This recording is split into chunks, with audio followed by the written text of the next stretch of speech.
Hello नमस्कार दोस्त, कैसे हैं आप लोग। उम्मीद करता हूं कि सही होंगे। तो पिछली वीडियो में हम जो है 20 तक क्वेश्चन बता चुके थे और इसमें बताए थे लास्ट क्वेश्चन क्या था, आप याद किए होंगे तो पता होगा। प्रधानमंत्री, केंद्रीय कैबिनेट मंत्रीगण और मुख्यमंत्रीगण और मंत्री परिषद सभी जो है किनके सदस्य हैं, तो हम बता चुके थे किनके सदस्य हैं। तो आगे जो है 21 में चलेंगे।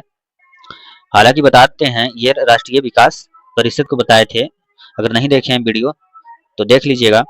और इस वीडियो में हम 21 से चलेंगे। अगर किसी को समझ में ना आए तो कमेंट में क्वेश्चन नंबर डाल के अपना प्रॉब्लम शेयर कर सकते हैं और सॉल्यूशन अगले वीडियो में मिल जाएगा। तो चलते हैं, स्टार्ट करते हैं।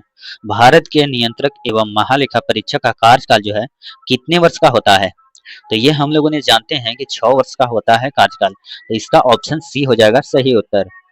अब जो है नेक्स्ट चलेंगे, निम्नलिखित में से कौन सा सही कह रहा है। निम्नलिखित में से कौन सा सही है, तो फर्स्ट का देखिए क्या कह रहा है कि भारतीय संविधान 3 प्रकार की नगर पालिकाओं का प्रावधान करती है। ये जो है से लगभग सही है, सही ही है। भारतीय संविधान 3 प्रकार की नगर पालिका का प्रावधान करती है, जी हाँ, ये फर्स्ट का सही है। सेकेंड का देखिए क्या कह रहा है, पढ़िए। भारत के सीएजी की नियुक्ति भारत के प्रधानमंत्री द्वारा की जाती है। अब आप लोग बताइए कि सीएजी की नियुक्ति जो है से भारत का प्रधानमंत्री करता है या फिर करते हैं दो, प्रधानमंत्री के द्वारा लिखा गया है की जाती है, तो ये सरासर गलत हो जाएगा, ये 100% गलत है। और थर्ड में चलेंगे, भारतीय संविधान की अनुसूची 11 भाषाओं से संबंधित है। 11 अनुसूची भाषा से संबंधित नहीं है प्रिय दोस्तों, तो ये फर्स्ट का हो जाएगा सही ये।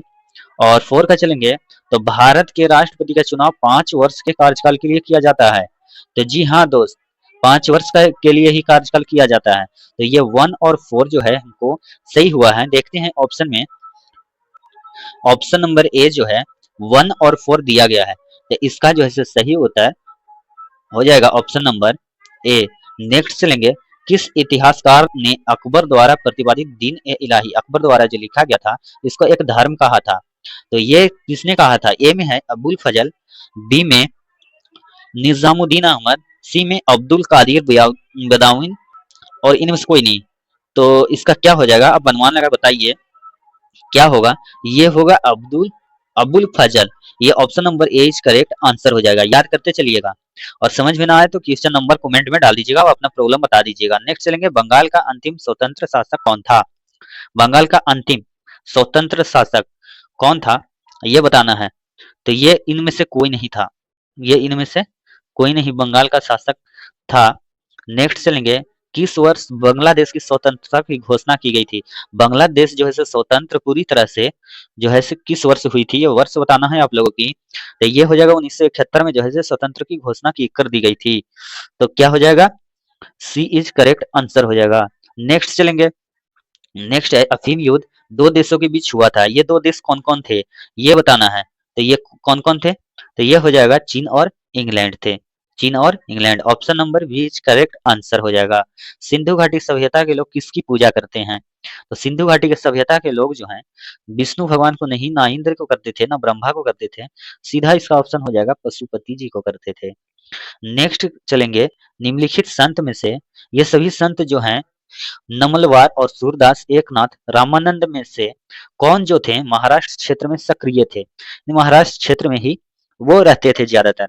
तो ये क्या हो जाएगा, एकनाथ जो संत जी थे वो रहते थे महाराष्ट्र की ओर क्षेत्रीय में। तो नेक्स्ट चलेंगे, अगर किसी को समझ में ना आए तो क्वेश्चन नंबर डाल के कमेंट जरूर कर दीजिएगा। 79 ईस्वी में किस पर्वतीय ज्वालामुखी जो उठा था वो पोम्पोई शहर को राख में दफन कर दिया था। आपने सुना होगा न्यूज में या पेपर में पढ़ा होगा, पोम्पोई शहर को राख में दफन कर दिया था। ये ज्वालामुखी कौन था ये बताना है। तो इसका जो है सही उत्तर क्या हो जाएगा, माउंट वेसुवियस हो जाएगा, mount Vesuvius. Option number D is correct answer. Next चलेंगे, निम्नलिखित में से कौन सा बिहार के घड़ियालों का प्रजनन स्थल है, बिहार के घड़ियालों का प्रजनन स्थल है। तो ये हो जाएगा, बताइए आप लोग। पुनपुन नदी दिया है ए में, बी में गंडक, सी में अजय नदी और डी में कोई नहीं। तो क्या हो जाएगा, इसका सही उत्तर क्या हो जाएगा, ये हो जाएगा ऑप्शन नंबर बी गंडक नदी हो जाएगा। नेक्स्ट चलेंगे, निम्नलिखित में से किस कंपनी ने चौथे राष्ट्रीय जल पुरस्कार में सर्वश्रेष्ठ उद्योग श्रेणी में प्रथम स्थान हासिल किया है? तो ये बताना है। ऑप्शन दिखा रहे हैं आपको, ऑप्शन देखिए और बताइए। एनटीपीसी बाढ़ है, ए में, बी में एनटीपीसी कहलगांव है, सी में जो है बरौनी है, और डी में क्या है, डीआर बीसीएल नबीनगर है। क्या हो जाएगा इसका सही उत्तर? जो है सी हो जाएगा, एनटीपीसी बरौनी। देख सकते हैं आप लोग। नेक्स्ट चलेंगे, बिहार की निम्नलिखित हस्तियों में से दुलारी देवी, सहवाल गुप्ता, सुभद्रा देवी में से किसको पद्म श्री जो है 2023 से सम्मानित किया गया था? तो ये इसका सही उत्तर क्या हो जाएगा दोस्तों, बताइए। इसका सही उत्तर हो जाएगा सुभद्रा देवी को। किसको? सुभद्रा देवी को हो जाएगा। नेक्स्ट चलेंगे, क्या कह रहा है कि पटना रांची वंदे भारत एक्सप्रेस, जो वंदे भारत एक्सप्रेस जो चलता है पटना रांची से, इसके बारे में कौन सा कथन सत्य है? तो ये ए ऑप्शन में है, यह बिहार में चलने वाली पहली वंदे भारत ट्रेन है। जी हाँ, यह करेक्ट हो जाएगा। और बी में क्या करा है, 27 जून 2023 को प्रधानमंत्री नरेंद्र मोदी ने वीडियो कॉन्फ्रेंसिंग के जरिए रांची पटना वंदे भारत एक्सप्रेस ट्रेन को हरी झंडी दिखाई थी। जी हाँ, ये भी सही हो जाएगा। वीडियो कॉन्फ्रेंसिंग के माध्यम से हरी झंडी दिखाए थे नरेंद्र मोदी जी ने, हमारे प्रधानमंत्री द्वारा। तो ये हो जाएगा ऑप्शन नंबर सी में दिया गया है दोनों, तो ये हो जाएगा सही उत्तर, दोनों, सी। नेक्स्ट चलेंगे, मार्च 2023 में अनुसूचित वाणिज्य बैंकों का जीएनपीए अनुपात क्या था? तो ये हो जाएगा 3.9%। Option number D is correct answer. निम्नलिखित में से कौन सा भारत में गरीबी का कारण है? गरीबी का कारण क्या है ये बताना है आपको। तो ऑप्शन ए में कम पूंजी का निर्माण, बुनियादी ढांचे की कमी, सी में जनसंख्या का दबाव, डी में ये सभी। ये हो जाएगा सभी जो है से कारण है गरीबी का। तो ये हो जाएगा option number D. Option number D is correct answer हो जाएगा। ऑप्शन नंबर डी ये सभी हो जाएगा। नेक्स्ट चलेंगे, शकरकंद जो है खाए होंगे आप लोग या देखे होंगे, एक भूमिगत संरचना है जो भोजन को संग्रहित करती है, भोजन को संग्रहित करती है, बनाती है, तो ये एक जगह रखती होगी। तो इस पौधे में भोजन कहाँ तैयार होता है ये बताना है आपको। तो ऑप्शन ए में है पत्तियां, फल, बी में, सी में तना, डी में जड़। क्या हो जाएगा? तो ये जो है पत्तियां में तैयार करते हैं, पत्तियां में तैयार करते हैं, और शकरकंद जो है उसमें जो है संग्रहित करते हैं। नेक्स्ट चलेंगे, नेक्स्ट क्या कह रहा है कि रंध्र का खुलना और बंद होना, पत्ती में यह होता है काम। रंध्र जो है होता है पत्ती में, और खुलना और बंद होना किसके द्वारा किया जाने वाला कार्य है? पत्ती में जो होते हैं पुंकेसर भी होते, पुंकेसर नहीं, फूल में होते हैं। क्लोरोफिल पत्ती में होता है, क्लोरोप्लास्ट द्वार कोशिका किसके द्वारा किया जाता है? तो ये हो जाएगा डी। क्या हो जाएगा? D. D is correct answer, द्वार कोशिका द्वारा खुलना बंद होना ये होता है। नेक्स्ट चलेंगे, गन्ने का लाल सड़न, जो गन्ना में रेड रेड सड़न हो जाता है, तो ये किसके कारण होता है? तो ये बताना है आपको। बताइए क्या हो जाएगा?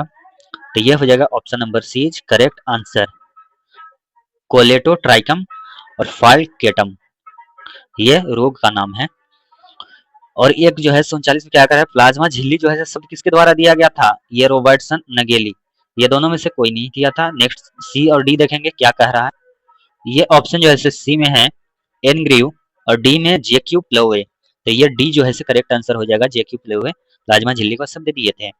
नेक्स्ट चलेंगे, कृषि बीमा योजना शामिल है, कृषि बीमा योजना में शामिल है, क्या शामिल है? तो ए में कह रहा है प्रधानमंत्री फसल बीमा योजना, बी में पुनर्गठित मौसम आधारित फसल बीमा योजना 2016 के मुताबिक। तो ये जो है ये सही हो जाएगा, ये भी सही हो जाएगा, दोनों दिया गया है सी में, यानी कि option number C is correct answer हो जाएगा, सी। क्या हो जाएगा? C is correct answer. अगर इस वीडियो से कुछ आपको सीखने को मिला है या आपको काम लायक मिला है तो लाइक कर दीजिएगा और सब्सक्राइब कर दीजिएगा। और नेक्स्ट वीडियो में फिर हम 41 से चलेंगे। बिहार पुलिस में 100 क्वेश्चन आएंगे प्रीवियस ईयर में, 200 मार्क्स का होगा, तो 100 क्वेश्चन जो है 20-20 करके चलेंगे हम लोग, तो 5 वीडियो में आ जाएगा, हमको कवर हो जाएगा। तो ऐसे ही थोड़ा थोड़ा चलेंगे, याद करते चलेंगे, ताकि मेहनत भी कम पड़े और याद भी फटाफट हो जाए, याद दोबारा करना ना पड़े। जय हिंद, जय भारत। आज के लिए इतना ही।